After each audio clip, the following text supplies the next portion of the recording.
Today, I want to talk about our loved ones who have left and comforting the hearts of all of us who have remained here on earth while they have gone home. I call it home because we all came from that place before we came here to earth. That will be our home when we leave too. Many people, such as myself, who went back and got a chance to be there, didn't want to come back to earth because it is paradise. We don't say that word lightly, it truly is. Well, one of the first things to know is that there is only life. There is no death.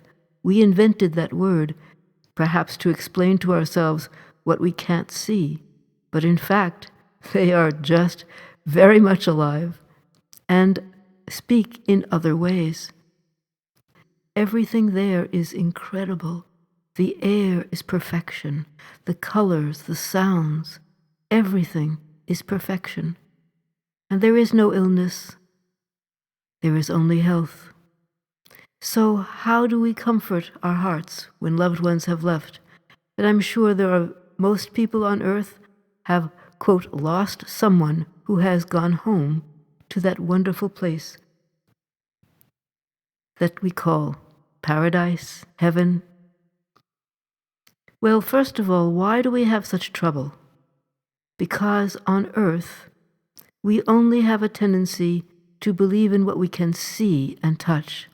In astrology, Taurus rules the earth, and the earth is, of course, it is all about what we can touch and see. And so what happens is we only trust things we can see and that are concrete and things that we can touch. And so that becomes very difficult then to understand that there is only life, since we can't see them, we can't hear them, at least not in the ways we're used to. Our loved ones who have left for a reason. Whatever their timing was, they needed to go at that time. They had their own reasons, they went as far as they could go, and now they will continue their learning on the other side, what we call heaven.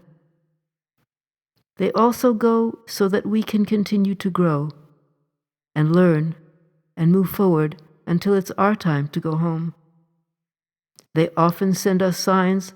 Many of you, I'm sure, have received signs. They can be in any way, thoughts that occur to you out of the, quote, clear blue sky, sights in the sky that suddenly are, oh, wow, clouds that create a heart shape or a bird shape or trees that suddenly you notice. So many sounds, so many signs, rainbows, music that comes on the radio, words that you hear suddenly, and that's what they always said. So, number one, to comfort ourselves, we must be very aware of the signs they are sending us, and they are sending them all the time. It's we who haven't learned how to read that language, but that's our job, to train ourselves, to know that there is only life, and that life is constantly communicating with us. So we are students of life. Look at clouds, birds, sounds, repeated song words, words in conversations. There are so many comforting signs, from the majestic ones such as rainbows to the small ones in a little flower that suddenly appears. Why did our loved ones have to leave? Oh, so many reasons. They had to leave for their own reasons because they went as far as they could go, but also they needed to let us be here and grow in new ways. They needed us to be independent and go forward and have their help in new ways, but not to be dependent on them for our own growth. They wanted us to fully be who we are, even more, and not depend on their praise, their reassurance to go forward. We are here to learn to reassure ourselves, to know who we are, and to love who we are. When we truly love ourselves, then others will tell us and we will believe it.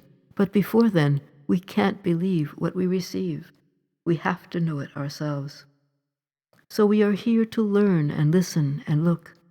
and watch for the messages. We are never alone. They are always sending messages, and nature is one of the biggest ways they send them.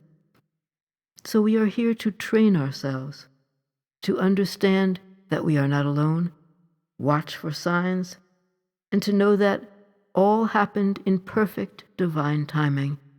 We must go forward to have more confidence and more love for ourselves, which then translates to love for all others.